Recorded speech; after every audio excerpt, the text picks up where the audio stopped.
Irmãos, mantenham a Bíblia aberta. Em Mateus 26, de 30 a 35. Os irmãos devem observar aí. Nós estamos nessa porção do Evangelho de Mateus, e esse trecho de Mateus, essa seção do Evangelho, a parte final, e precisamente a parte que nós estamos estudando e expondo para os irmãos aos domingos. É uma parte que vai montando um cenário da paixão, o cenário da noite escura, sombria, triste da paixão de Cristo. Esse cenário vai sendo construído, aos poucos, pelo evangelista Mateus. Ele já falou sobre a traição de Judas e agora aqui nesse texto que nós lemos, nós vemos mais um passo na construção desse cenário quando o Senhor diz que não somente haveria, como de fato houve e nessa altura já aconteceu, a traição de Judas, mas além disso haveria também o abandono dos discípulos que o deixariam sozinho e que fugiriam, conforme ele prevê nesse texto. E tudo isso vai mostrando, vai construindo toda a realidade que envolveu a paixão e a morte de nosso Senhor. É um cenário triste que vai sendo pintado pelo evangelista que vai descrevendo essas coisas, e que coloca inclusive as previsões que elas aconteceriam em pouco tempo, em algumas horas apenas, como no caso aqui, e tudo isso vai construindo, vai pintando esse cenário de trevas. De modo que nesses versículos que nós lemos, eu gostaria de que os irmãos me acompanhassem, na medida em que eu apontasse para os irmãos no texto algumas marcas de um cenário de trevas. Há cenários de trevas muitas vezes se instalando ao nosso redor, e nós podemos perceber, nesse cenário escuro e sombrio que vai se formando, nós podemos perceber alguns elementos que são próprios dos demais cenários escuros e sombrios que muitas vezes nós como crentes enfrentamos. E eu quero apontar esses elementos próprios desse cenário para os irmãos. Eu vou apontar 3 elementos que compõem um cenário cinzento, um cenário escuro, um cenário sombrio. O primeiro elemento que compõe um cenário assim que nós vamos encontrar no texto é uma grande dispersão. E isso nós podemos ver nos versículos 30, 31 e 32. Uma grande dispersão é uma marca de uma época, um tempo de treva, um tempo de escuridão, um tempo ruim. Uma segunda marca de um tempo assim é uma boa autoimagem. As pessoas tendo uma boa autoimagem, uma imagem positiva demais acerca de si mesmas. E nós vemos um exemplo disso no versículo 33. E uma terceira marca de um cenário cinzento, sombrio, escuro, nebuloso é uma covarde negação. E nós vemos isso nos versículos 34 e 35. Esses 3 elementos estão aqui, e nós vamos olhar para cada um deles e os irmãos verão com mais precisão o que eu quero dizer com essas 3 marcas de um cenário cinzento. É importante porque eu acredito que nós estamos vivendo um cenário assim, um cenário nebuloso, uma fase do cristianismo bastante ruim. Eu não vejo e acho que grande parte dos irmãos não consegue ver nos nossos dias um tempo de vigor espiritual autêntico. Nós vemos muito circo, muitos bufões saltando por aí afora e berrando, dizendo que isso é avivamento, mas na realidade nós não vemos uma fase na história da igreja cristã instalada hoje, marcada por santidade, por consagração, por compromisso. Temos barulho, gritaria, berro, escândalos, cultos escandalosos, enfim, como eu disse, bufões saltando no meio dos cultos. É o que vemos. Mas nós não vemos um avivamento real que envolve um apego à palavra de Deus que seja marcado por arrependimento verdadeiro de pecados, por conversões genuínas que envolvem mudança de vida, por santificação, por dedicação ao serviço do Mestre. Nós não temos visto isso acontecer. Nós vemos várias igrejas dizendo que são igrejas avivadas, mas são apenas igrejas barulhentas. Não há avivamento nenhum lá dentro. E mesmo nas igrejas que não se dizem avivadas, estão certas em não se dizer avivadas não, porque não sejam barulhentas, mas porque dentro delas não tenha havido uma consagração maior, uma vida de envolvimento maior na causa do Mestre, uma vida de transformação e de santificação. Isso não tem acontecido. Por isso eu acredito ser justo dizer que nós nós vivenciamos uma fase cinzenta. Na pastoral eu chamei isso de era mamertina. Eu coloquei na pastoral dessa semana, escrevi uma carta para mim mesmo. E nessa carta para mim mesmo eu coloquei aí, chamei esta época de a era mamertina com base na descrição que Paulo faz dos seus dias em 2 Timóteo. Acredito que esses elementos que nós encontramos aqui no texto que eu mencionei para os irmãos, os 3 elementos que eu enumerei aqui, acredito que sejam possíveis facilmente serem encontrados nos dias de hoje nessa era mamertina. nessa era cinzenta que nós vivemos atualmente. É muito triste isso. É muito, ao meu ver, é muito deprimente isso. Eu sou um pastor muito frustrado, essa é a verdade. Eu sou um pastor muito frustrado. Eu queria escutar o sopro, eu queria ouvir o sopro daquele que sopra onde quer, e ver esse sopro aquecedor mudando as pessoas e mudando as igrejas e mudando as vidas e fazendo escutar o sonido das árvores cristãs sendo agitadas. Árvores que eu me refiro vidas, homens, mulheres, os galhos e as folhas dessas árvores cristãs sendo agitadas por esse vento cálido, mas forte e poderoso do Espírito Santo de Deus despertando as pessoas. E eu não vi isso ainda. Outros homens do passado viram essas coisas acontecendo e o povo de Deus sendo despertado e envolvido na obra e amando as coisas de Deus e vivendo vidas de santidade, retidão e serviço. Mas eu não vi ainda isso ao longo dos meus 30 anos de ministério, eu não vi isso ainda e gostaria de ver, mas não sei se o Senhor vai me conceder essa bênção ou não. Quando eu fui para Princeton, nos Estados Unidos, eu peguei minha família e fiz questão de ir a um cemitério ali em Princeton, onde está enterrado um teólogo muito famoso chamado Jonathan Edwards. Ele foi um dos grandes pregadores do avançamento do século XVIII. É um homem extraordinário, o maior filósofo que os Estados Unidos já teve, ainda que os Estados Unidos não conheça esse homem, mas um grande pregador, um homem de Deus que pregou e houve um grande despertamento nos Estados Unidos naquele século. E eu fui até Princeton com a minha família, era uma tarde fria com chuva e neve. E nós entramos no cemitério, eu e a minha família. A Priscila do Leandro também estava conosco. O Leandro não estava, mas ela estava conosco naquela semana porque ele havia viajado. E eu fui ao cemitério com a minha família e procuramos ali o túmulo. Só nós no cemitério. Dá até medo encontrar algum lobisomem ou essas coisas. Estou brincando com vocês. Mas eu fui ao cemitério e procurei o túmulo de Jonathan Edwards. E eu fui até o túmulo e a minha esposa estava comigo nessa hora e ela ficou lá e eu disse a ela para ir embora. Eu falei, vai embora, eu quero ficar sozinho aqui junto a esse túmulo. E ela foi, se afastou. Não havia mais ninguém no cemitério. Só nós ali. E eu fiquei lá durante algum tempo, junto ao túmulo de Jonathan Edwards. E eu chorei muito lá. Eu chorei. Chorei em frente ao túmulo de Jonathan Edwards. E eu chorei. E eu orei dizendo ao Senhor ali, Senhor, sopra mais uma vez. Sopra mais uma vez. Esse era o meu pedido.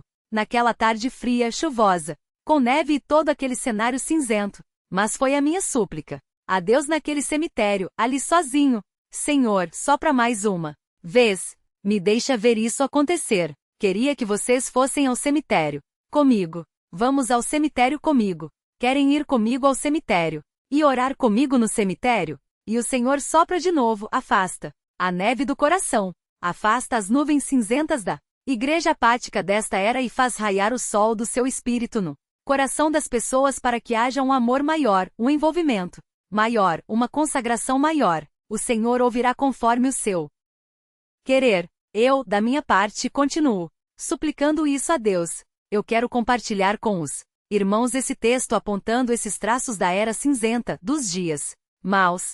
E o primeiro deles que eu quero apontar para vocês aqui é uma grande dispersão, uma grande dispersão. E isso está, como eu mencionei, para vocês, nos versículos 30 a 32. Observem aí o texto, versículo 30 diz o seguinte, observem o que diz o texto, diz que fala assim, depois de cantar um hino, saíram para o Monte das Oliveiras. Ó, que nós temos aqui é mais uma pedrinha, é mais um tracinho, é mais um risquinho no desenhar desse cenário nebuloso e escuro, que é o cenário da paixão.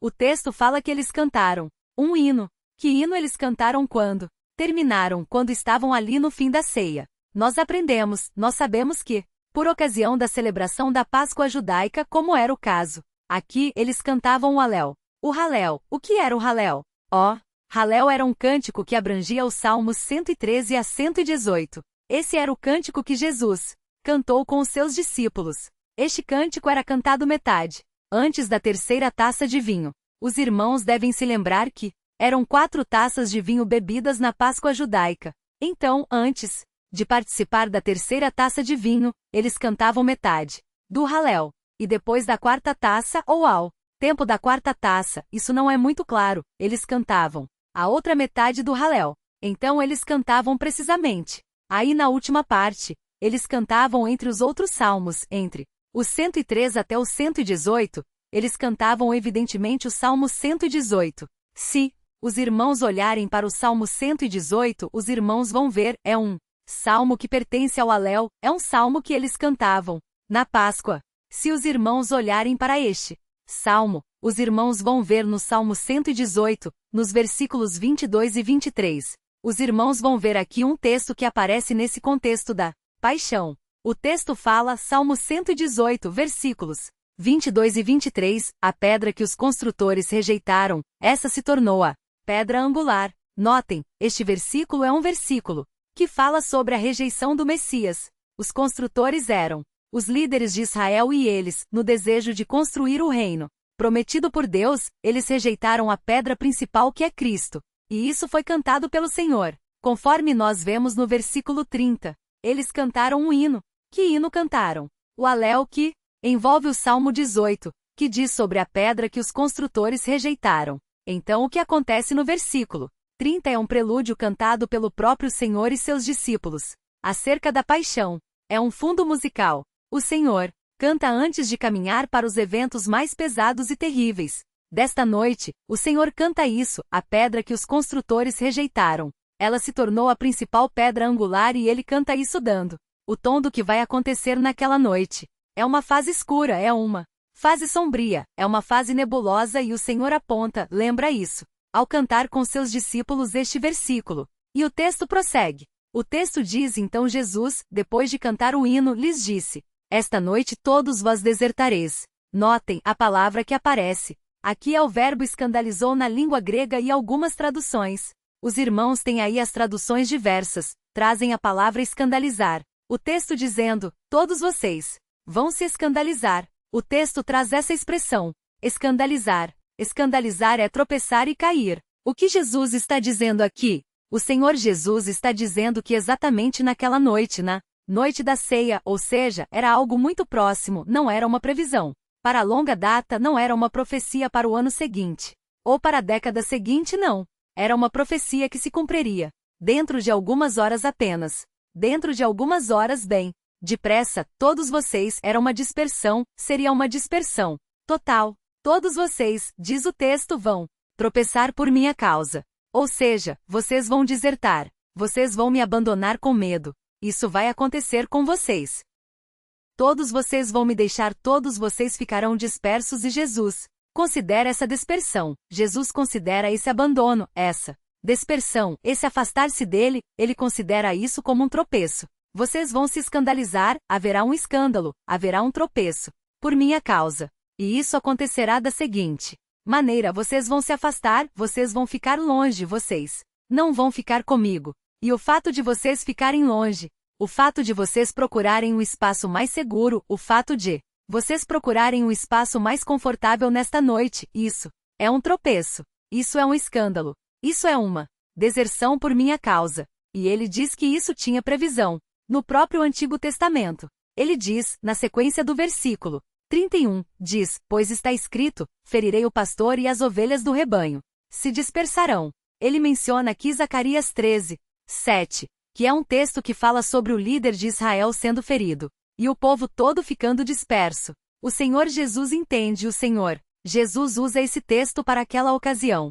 Olha, eu sou o grande líder de Israel, vocês discípulos são minhas ovelhas, eu serei preso, eu serei ferido e vocês vão se afastar. E ele prossegue, no versículo 32 dizendo, todavia, há um contraste aqui, isso é muito significativo, veremos depois.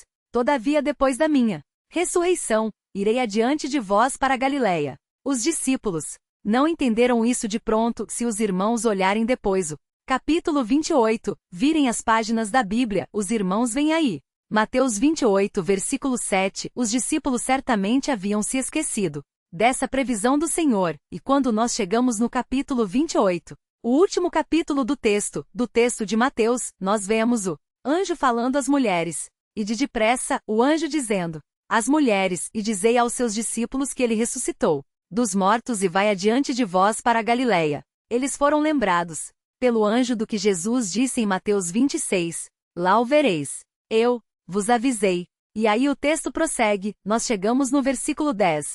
No versículo 10 o Senhor que aparece, elas encontram as mulheres. Encontram o Senhor, o próprio Jesus, e Jesus diz, então Jesus lhes disse, não tem mais e de dizer aos meus irmãos que sigam para a Galileia, lá me verão. Ele recorda aos discípulos desse encontro que ele havia predito que aconteceria depois da sua ressurreição. Os discípulos não entenderam isso aqui, nesse instante, em Mateus 26, mas depois da ressurreição, o anjo próprio Senhor os recordou disso. Vocês vão se encontrar comigo não aqui na Judéia, não aqui na região de Jerusalém, nem tampouco em Samaria, mas mais ao norte na Galileia. Ó, Senhor Jesus começou o seu trabalho na Galileia, um trabalho obscuro. Houve uma fase do ministério do Senhor que foi uma fase obscura. Foi uma fase menos popular, menos conhecida em que ele até orientava as pessoas que ele curava a não alardearem nada acerca dele. Ele dizia, olha, não digam para ninguém o que aconteceu não. Digam para ninguém que vocês foram curados.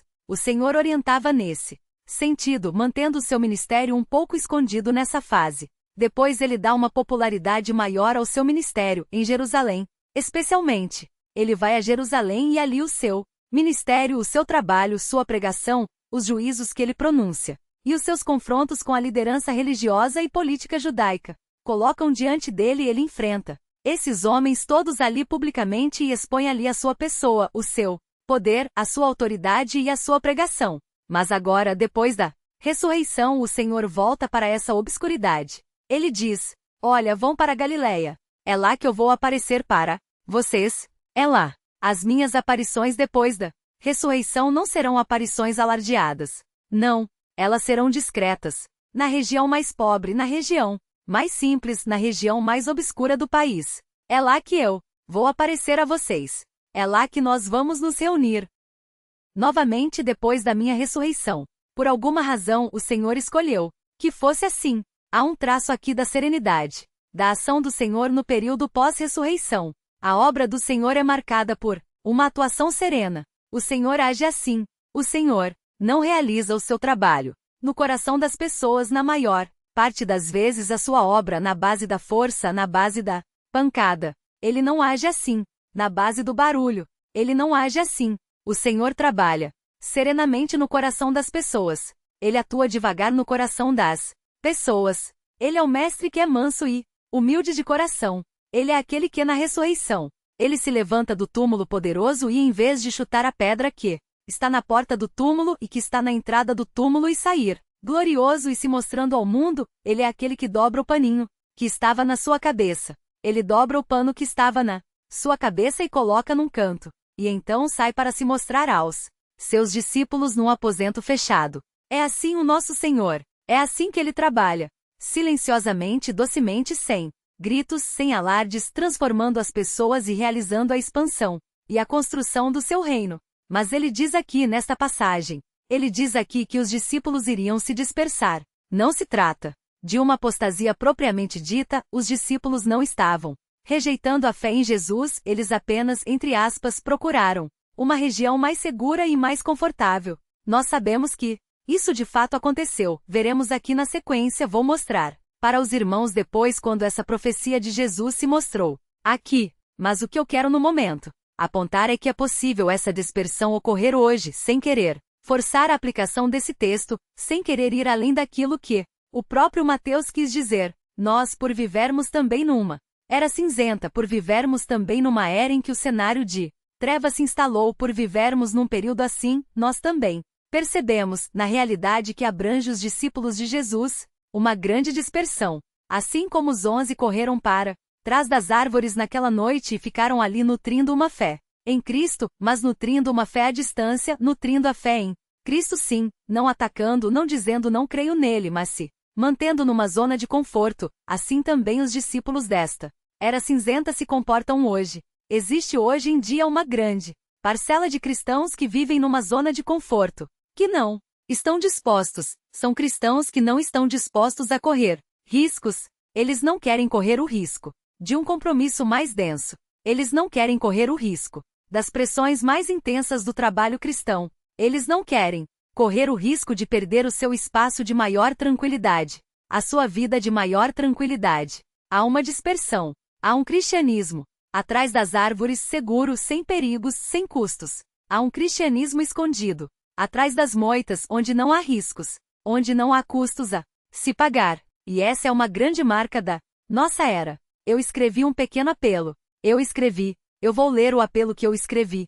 Talvez, não sei se todos que estão aqui merecem ouvir esse apelo, mas cada um julgue a si mesmo. Agora eu vou ler um pequeno apelo pequeno. Eu queria ler umas 4 ou 5 vezes o mesmo apelo, mas eu vou ler uma vez só na expectativa de que os irmãos que acham que devem atender esse apelo, o atendam. O apelo é assim: o reino de Deus precisa de servos que fiquem por perto quando a noite chegar, que não se afastem quando as coisas ficarem difíceis, que sintam as dores dos ataques, das necessidades e das perdas. Eu acho que há irmãos que nem conhecem, olhando para a sua própria igreja, não conhecem as dores, os ataques e as perdas sofridas por sua própria igreja. Estão atrás das árvores, estão nas moitas, não sabem. Servos que bem perto da igreja de Cristo conheçam seus problemas, seus inimigos e as ameaças que eles propagam. E vendo essas coisas, não fujam, mas se aproximem e ajudem.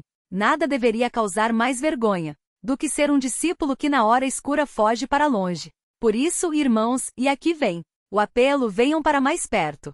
Venham ouvir os gemidos que há do lado de dentro dos muros do reino. Venham conhecer as necessidades da igreja, do povo santo, da obra de Cristo e ajudar. Não se afastem, não fujam para longe. Cheguem mais perto. Saiam de trás das árvores do jardim. Aproximem-se. Precisamos de mais discípulos unidos na noite, correndo riscos, sofrendo perdas, doando a si mesmos de verdade. Venham para perto. Envolvam-se. Sirvam. Sofram. Não se pode honrar a Cristo ficando tão longe. Esse é o meu apelo. Eu ia ler de novo e de novo, mas não vou ler não. Só uma vez e vamos prosseguir. Há um segundo traço da noite escura e o segundo traço está no versículo 33. E o segundo traço é uma boa autoimagem. Veja, mas Pedro respondeu-lhe: ainda que todos se escandalizem, eu nunca me escandalizarei. Ainda que todos desertem, eu nunca desertarei.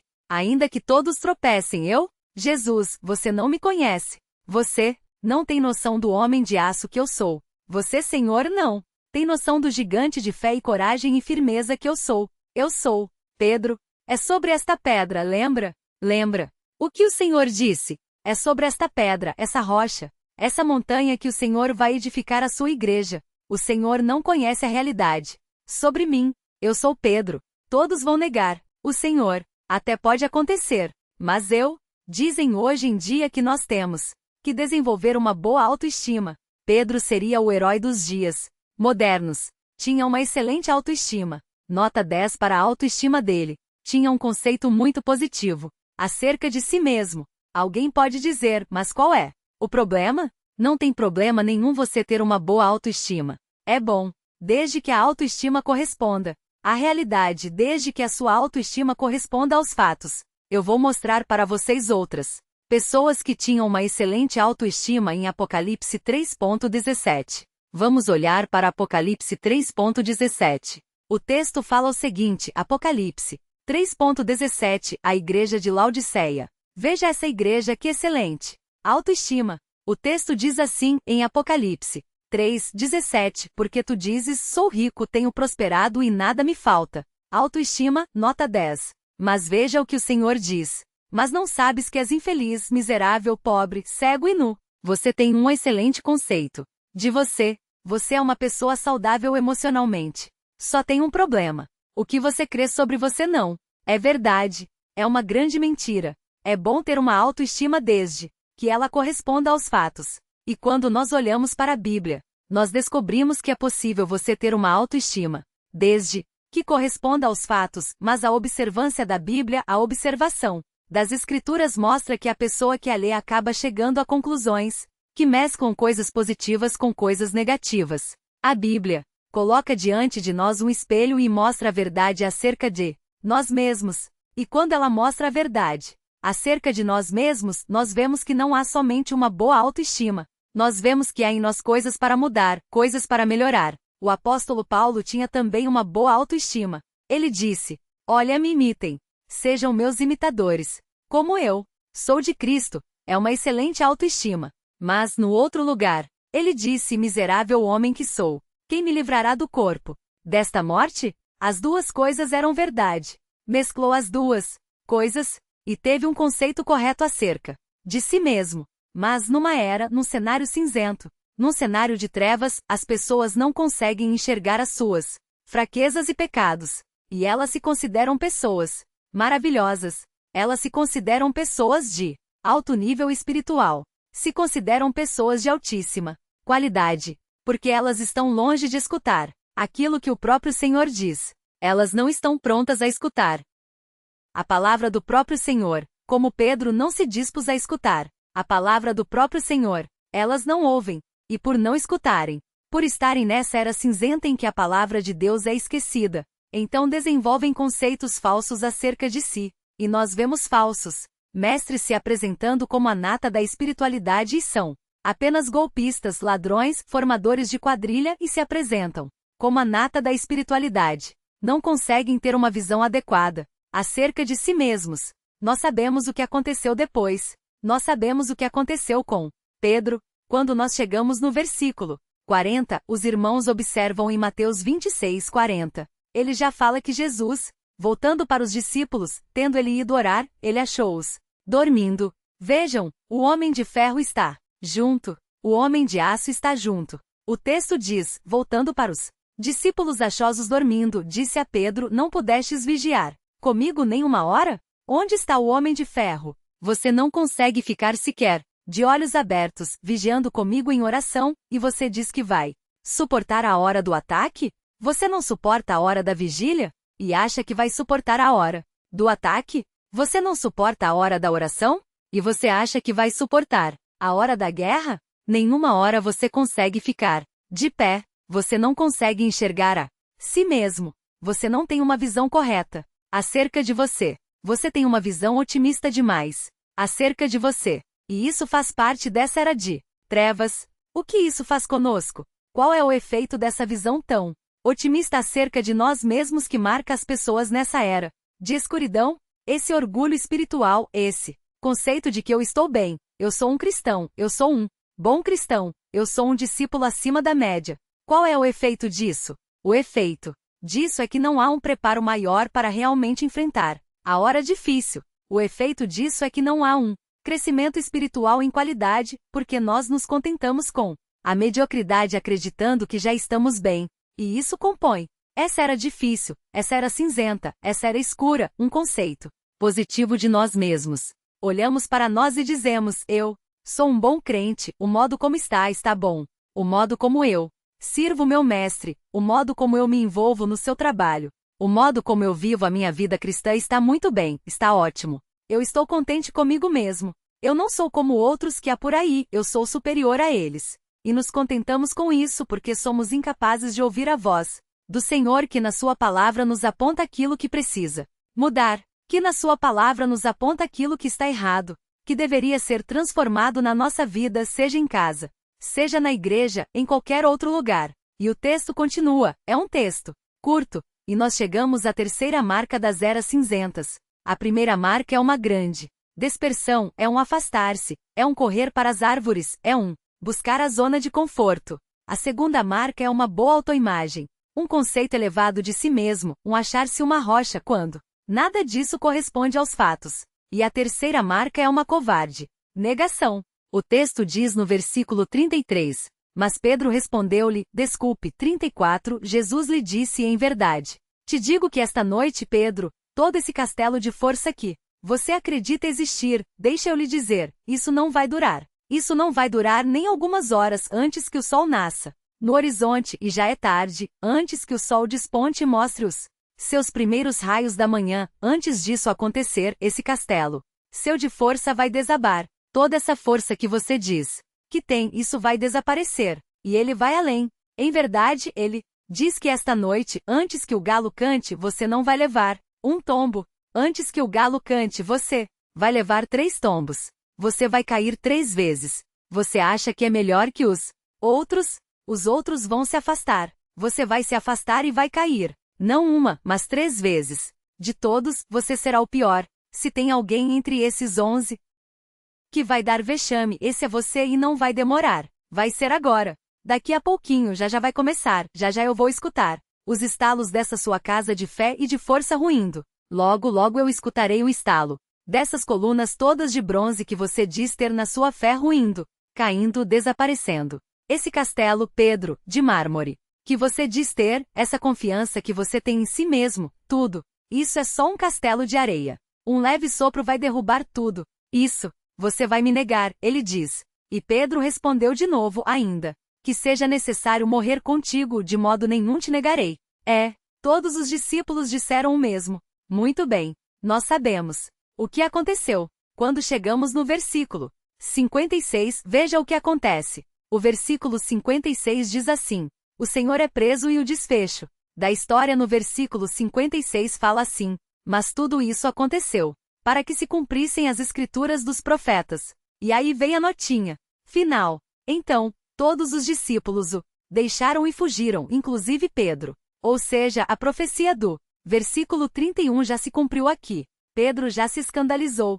Pedro já tropeçou. Mas o que ele faz? Ele fala assim: não, eu não caí ainda. Eu vou lá na casa do sumo sacerdote. Eu não caí ainda. Já se cumpriu aqui, mas ele não acredita. Todos fugiram. A profecia já se cumpriu. A profecia de Zacarias se cumpriu. A profecia de Jesus no versículo 31 se cumpriu. Mas Pedro fala: não se cumpriu. Não, eu não fugi. Na realidade foi uma estratégia. Vocês não entenderam a minha estratégia? Eu só driblei o inimigo para ir lá, encarar a coisa. Agora, eu vou no olho do furacão. Querem ver como eu vou? Querem ver como eu vou no olho do furacão? Vocês pensam que eu caí? Não, caí não. O Senhor pensa, o Senhor tá pensando lá com ele, que a profecia se cumpriu comigo aqui. Só porque eu corri. Só porque eu saí correndo e pulei no meio do mato. Só por causa disso. Mas não é nada disso não. Eu não caí não. Eu vou lá agora. Eu vou lá na casa do sumo sacerdote. O texto fala no versículo 58. E Pedro seguiu de longe até o pátio do sumo sacerdote. Eu não caí não. Eu tô aqui. Vocês vão ver o que eu vou fazer. Eu estou indo para o centro da fornalha. Eu não fugi. Quem falou que eu fugi? Foi só uma estratégia. Faz parte do meu plano. Vou mostrar a minha coragem. Estou indo agora aqui no olho do furacão. Estou indo para o meio da fornalha, para enfrentar ali tudo e morrer pelo meu mestre. E o texto fala que ele vai até o pátio do sumo sacerdote. Ele entra ali e se senta entre os guardas para ver tudo como terminaria. E nós sabemos o que acontece. O vexame que ele dá. Negação. Ele nega. A Bíblia diz que ele pragueja e ele nega o Senhor. Eu não conheço esse homem. Eu não sou discípulo dele. É a era da escuridão. Quando os homens dizem eu não sou discípulo dele. É a era da escuridão. Quando aqueles que o seguiam dizem eu não sou um seguidor dele. Nós vivemos na era da escuridão. E um dos traços da era da escuridão é este. Pessoas que o seguiram, pessoas que se aproximaram, que se identificaram como discípulos dele, dizendo: eu não sou um discípulo dele. Sempre que alguém faz isso, está negando seu Senhor. No Apocalipse, no capítulo 2. Apocalipse capítulo 2, a Bíblia mostra o que é negar o Senhor. Texto diz, versículos 12 e 13. Texto diz: sei onde habitas, onde está o trono de Satanás. Apocalipse 2, 13. Apocalipse 2, 13. Sei onde habitas, onde está o trono de Satanás, mas conservas o meu nome e não negaste a minha fé, mesmo nos dias de Antipas, minha fiel testemunha, que foi morta entre vós, onde Satanás habita. Você não negou. A minha fé nos dias maus de perseguição, de sofrimento, você não negou. O que é negar a fé, é abandonar, é dizer não sou mais um discípulo de Jesus e fazer isso em meio às pressões do mundo. Apocalipse 3, versículo 7, versículo 8 diz assim: escreve ao anjo da igreja em Filadélfia, assim diz aquele que é santo, verdadeiro e que tem a chave de Davi. O que abre ninguém pode fechar, e o que fecha ninguém pode abrir. Conheço tuas obras, tenho posto dentro de ti uma porta aberta que ninguém pode fechar. Tens pouca força, mas guardaste a minha palavra e não negaste meu nome. Mesmo sendo fraco, mesmo tendo dificuldades para se manter de pé, você não tem negado o meu nome, você tem dito: eu sou um discípulo de Jesus. Mesmo debaixo de pressões, de ataques, de zombarias, de dores, de ofensas, de ameaças, você tem dito: eu sou um discípulo de Jesus. Sempre que alguém diz, diante dessas coisas eu não conheço, eu não sou um discípulo dele, essa pessoa nega o Salvador. E essa fase que vivemos, essa época em que vivemos, é uma época em que isso tem acontecido. Pessoas negando o Salvador. Pessoas dizendo, eu não sou um discípulo dele. Talvez pessoas desse auditório digam isso amanhã. Talvez você diga isso amanhã. É a era da escuridão. Talvez pessoas que estejam me escutando agora em suas casas, espalhadas por aí, ouvindo esse culto, assistindo pela internet, talvez amanhã digam, eu não sou um discípulo deles. Conheço diversas pessoas que fizeram isso. Na nossa igreja, membros da nossa igreja fizeram isso. Alguns têm feito isso agora. Neste exato momento estão fazendo isso agora. Eu não sou um discípulo dele. E nesta era de escuridão, e nesta era em que as nuvens escuras vão se formando, nós vamos vislumbrando, nós vamos observando esses traços todos. Percebemos uma grande dispersão, crentes distantes, acomodados. Percebemos as pessoas sem ter uma percepção correta acerca de si mesmas, insatisfeitas com a sua vida cristã medíocre. E percebemos apóstatas negando o Senhor, se afastando e amando o presente cego. São as marcas da hora escura. Como se livrar dessas marcas? Se os irmãos observarem o texto, os irmãos verão que o texto tem um contraste. Tem um pequeno contraste no texto. É possível perceber esse contraste, até por questões gramaticais. Você consegue notar o contrastezinho no próprio texto. E esse contraste está entre os versículos 31 e 32. Qualquer leitor mais atento, especialmente os leitores que gostam de trabalhar com a hermenêutica do texto bíblico, consegue detectar esses sinais que o autor bíblico deixa, esses pontos de orientação que o escritor bíblico deixa ao longo da sua obra. E você percebe esse contraste. O texto diz que os discípulos iriam desertar, os discípulos iriam tropeçar, iriam cair, iriam abandonar. E aí vem um contraste, que parece não ter muita relação com o que foi dito. Ele diz, todavia, há um contraste aqui. Vocês vão ir para um lugar seguro e me abandonar. Vocês vão se afastar de mim na hora mais escura. Vocês procurarão um lugar de conforto, mas há um contraste. E esse contraste é um remédio. Esse contraste é uma saída. Esse contraste é uma resposta. O contraste diz, todavia, mas, depois da minha ressurreição, eu irei adiante de vós para a Galileia. A ressurreição oferece o remédio, para que nós não tenhamos na vida essas marcas que eu mencionei. Como? É simples. Como a ressurreição pode servir de remédio para mim? Simples.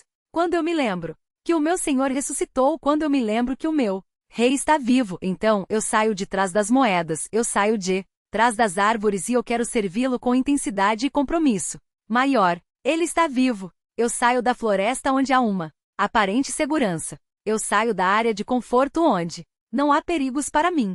Eu saio, porque eu sei que o meu Senhor está vivo. E isso aconteceu com os discípulos. Estavam com medo, escondidos quando eles viram o Senhor ressurreto. Eles enfrentaram o Sinédrio. E Atos capítulo 4 diz que os juízes terríveis ali do Sinédrio atacaram os apóstolos e os ameaçaram. E disseram, vocês têm que parar de falar sobre esse nome. E eles disseram, nós não vamos parar de falar. Nós não podemos deixar de falar as coisas que vimos e ouvimos. Nós vamos continuar falando. Nós saímos da floresta escura. Nós saímos de trás das árvores. Nós o encontramos na Galileia. Nós o vimos e agora que o vimos, e sabemos que ele está vivo, nós não podemos ficar mais distantes. Nós vamos servi-lo, nós vamos amá-lo, nós vamos nos entregar no serviço dele até a morte. Todos nós morreremos por ele. E é impossível que vocês nos impeçam de fazer isso. A ressurreição nos livra da visão errada de nós mesmos. Nós olhamos para o Senhor ressurreto e lembramos que ele é nosso modelo e aí olhamos para nós. Dizemos, meu Deus, há tanto que mudar, Senhor ressurreto, meu modelo. Santo, me ajuda, dá-me forças, dá-me zelo maior, para que eu busque ser mais semelhante ao Senhor, ó meu Cristo ressurreto. A ressurreição me livra dessa autoimagem mentirosa que as pessoas querem que eu abrace, e a ressurreição me livra da apostasia. Eu penso, eu descubro, o meu rei vive, eu devo temê-lo. O meu rei está vivo, sentado num trono celeste, e um dia eu vou encontrá-lo. Eu não posso virar as costas para ele. Se ele estivesse morto, não teria por que temê-lo, mas ele está vivo. Há um personagem na história da Reconquista Espanhola Os irmãos devem saber que a Península Ibérica foi dominada pelos muçulmanos durante 8 séculos. Mas houve um longo período de reconquista em que os cristãos tomaram novamente para si todo o território espanhol, atual Espanha e Portugal. E nesses séculos de reconquista, foram longos séculos de reconquista, o último bastião mouro que caiu foi a cidade de Granada, no sul da Espanha. E as batalhas pela reconquista foram muito sangrentas e vários heróis surgiram nessa época. Um dos mais famosos é um chamado Eucide, grande guerreiro cristão, um grande herói da reconquista espanhola. Deve ser meu ancestral, talvez. Não sei, mas há estátuas dele na Espanha. Um homem que enfrentava batalhas com bastante valor, invadia cidades, tomava cidades, castelos, reinos. Até hoje lá na Espanha, esses castelos dos mouros que foram tomados hoje estão lá em ruínas, como marcas do grande heroísmo dos generais, dos soldados cristãos, daqueles dias que retomaram totalmente o território espanhol. Hoje o Estado Islâmico está querendo pegar de volta. Tem que orar bastante para que isso não aconteça, porque o avanço islâmico foi barrado no século VIII por Carlos Martelo. E hoje não sabemos se temos um Carlos Martelo pronto para enfrentar o Estado Islâmico. Os irmãos não têm acompanhado as notícias sobre o Estado Islâmico? Comecem a acompanhar. É aterrador. É bom acompanhar. O cenário mundial está mudando. Mas enfim, isso não vem ao caso. A questão é Eucide. O que aconteceu com o Eucide? Ele morreu no dia 10 de julho de 1099. Morreu no seu castelo. Não foi numa batalha. Morreu no seu castelo. E então os mouros se animaram. Ficaram confiantes.